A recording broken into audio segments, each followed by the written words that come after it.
Selamat pagi Bapak Ibu dan Saudaraku, salam damai sejahtera bagi kita semua. Apa kabar pagi ini? Harapan dan doa saya bahwa kita semua tetap dalam keadaan yang sehat, selalu bahagia dan semangat menjalani hari ini dalam kekuatan anugerah Tuhan. Senang sekali kita berjumpa kembali, kita di acara Renungan Pagi edisi 28 September 2022. Bacaan kita pagi ini dari 1 Samuel pasal 8 ayat 1-9 demikian. Setelah Samuel menjadi tua, diangkatnyalah anak-anaknya laki-laki menjadi hakim atas orang Israel. Nama anaknya yang sulung ialah Yoel dan nama anaknya yang kedua ialah Abia. Keduanya menjadi hakim di Berseba. Tetapi anak-anaknya itu tidak hidup seperti ayahnya. Mereka mengejar laba, menerima suap dan memutarbalikkan keadilan. Sebab itu berkumpullah semua tua-tua Israel. Mereka datang kepada Samuel di Rama dan berkata kepadanya, "Engkau sudah tua dan anak-anakmu tidak hidup seperti engkau. Maka angkatlah sekarang seorang raja atas kami untuk memerintah kami seperti pada segala bangsa-bangsa lain." Waktu mereka berkata, "Berikanlah kepada kami seorang raja untuk memerintah kami," perkataan itu mengesalkan Samuel. Maka berdoalah Samuel kepada Tuhan. Tuhan berfirman kepada Samuel, "Dengarkanlah perkataan bangsa itu dalam segala hal yang dikatakan mereka kepadamu. Sebab bukan engkau yang mereka tolak, tetapi akulah yang mereka tolak, supaya jangan aku menjadi raja atas mereka.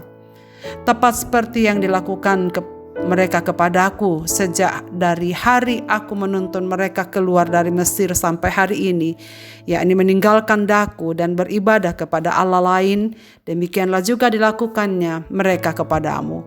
Oleh sebab itu dengarkanlah permintaan mereka, hanya peringatkanlah mereka dengan sungguh-sungguh dan beritahukanlah kepada mereka apa yang menjadi hak yang akan memerintah mereka." Menolak Tuhan. Dalam pasal 7 ayat 15 dikatakan bahwa Samuel menjadi hakim atas Israel seumur hidupnya. Ia seorang hakim yang sangat baik, bertanggung jawab dan setia melaksanakan tugasnya seumur hidupnya. Pada masa tuanya ketika ia sudah tak dapat melaksanakan tugasnya dengan baik, maka ia menyerahkan tugas itu kepada anak-anaknya. Sayangnya, anak-anaknya tidak hidup sesuai dengan kehidupan ayahnya Samuel. Hal ini menunjukkan bahwa perilaku orang tua yang saleh dan setia kepada Tuhan belum menjadi jaminan bahwa anak-anak akan hidup sesuai dengan teladan orang tuanya. Situasi hidup orang Israel pada masa Samuel memang sedang terpuruk.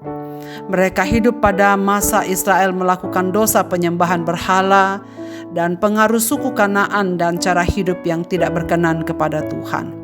Itulah sebabnya anak-anak Samuel hidup tidak hanya di bawah pengaruh ayahnya, tetapi juga pengaruh lingkungan yang buruk.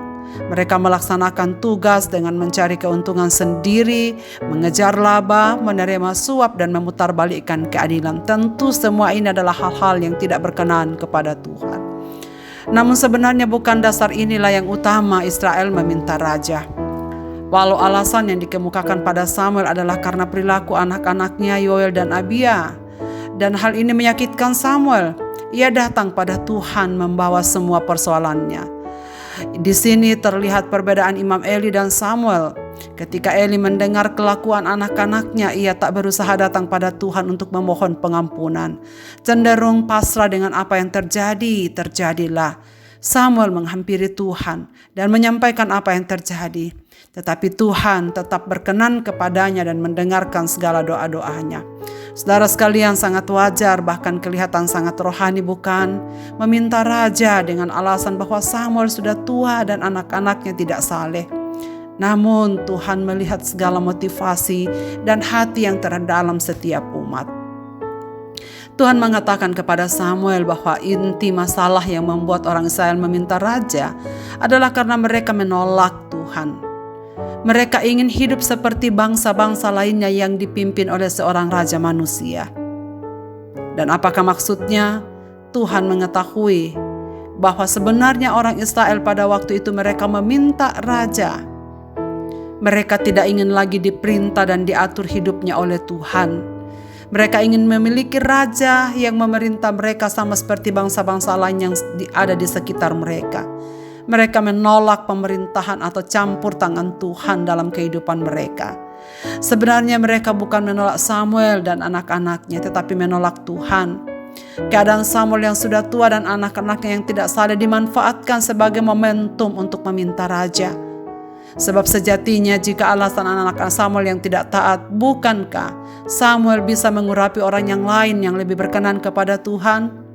Bukankah mereka bisa meminta urapilah orang lain yang hidup seturut dengan kemauan Tuhan, tetapi tidak meminta seorang raja? Dan Tuhan tahu apa yang sesungguhnya ada di hati mereka. Meskipun demikian, Tuhan tetap mengabulkan permintaan mereka. Mengapa? Karena Ia mengasihi umatnya. Tuhan bukan tidak ingin memberikan raja untuk menjadi wakilnya memimpin umatnya. Namun Tuhan memiliki pertimbangan dan waktu sendiri. Dalam Ulangan pasal 17 ayat 14-20 Tuhan mengantisipasi hal ini. Namun mungkin Ia menunggu kesiapan orang Israel secara rohani. Saudara-saudaraku, kita juga dapat menolak Tuhan dengan tidak mau mendengarkan firman-Nya. Penolakan terhadap Tuhan bisa berwujud memilih untuk melakukan apa yang jelas-jelas kita ketahui sebagai tidak berkenan di hadapan Tuhan. Jelas-jelas sesuatu yang tidak sesuai dengan aturan Tuhan, tetapi kita tetap melakukan hal itu. Saudaraku, penolakan terhadap Tuhan juga bisa berwujud penolakan terhadap pelayan hamba Tuhan tertentu yang diutus untuk melayani umatnya. Kita juga dapat menolak Tuhan dengan tidak mempercayai Dia, walaupun sebenarnya perbuatan Tuhan telah nyata. Saudara-saudaraku, pagi ini kita menemukan prinsip hidup yang baik, bahwa menolak Tuhan sama dengan memilih untuk tidak mengikuti petunjuk-Nya dan memilih jalan sendiri. Itu berarti bahwa setiap umat memiliki potensi untuk menolak Tuhan dalam hidupnya. Sekiranya Bapak, Ibu, dan saudara sekalian kita memahami hal ini, mari kita introspeksi diri kita. Semoga kita adalah orang yang selalu siap menerima Tuhan, selalu siap mengikut Tuhan, dan selalu siap untuk menjadikan Tuhan Raja di atas segala hidup kita. Kiranya kita semua tetap diberikan kekuatan oleh Roh Kudus-Nya untuk senantiasa berjalan sesuai dengan pimpinan-Nya, yakni Tuhan Raja semesta alam, Raja di atas segala raja. Biarlah Dia yang menjadi Raja hidup kita untuk selama-lamanya. Marilah kita berdoa. Bapa di sorga, Bapa di dalam nama Tuhan Yesus, kami bersyukur kepadamu pada pagi hari ini, karena firman-Mu dapat mengingatkan kami. Setiap kali kami tidak ingin untuk Tuhan pimpin, setiap kali kami punya potensi untuk menolak Tuhan.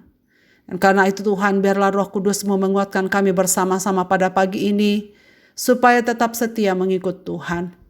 Biarlah firman-Mu senantiasa terbuka di dalam hidup kami, dan kami jadikan sebagai pedoman. Petunjuk-Mu itulah sebagai satu-satunya dasar hidup kami.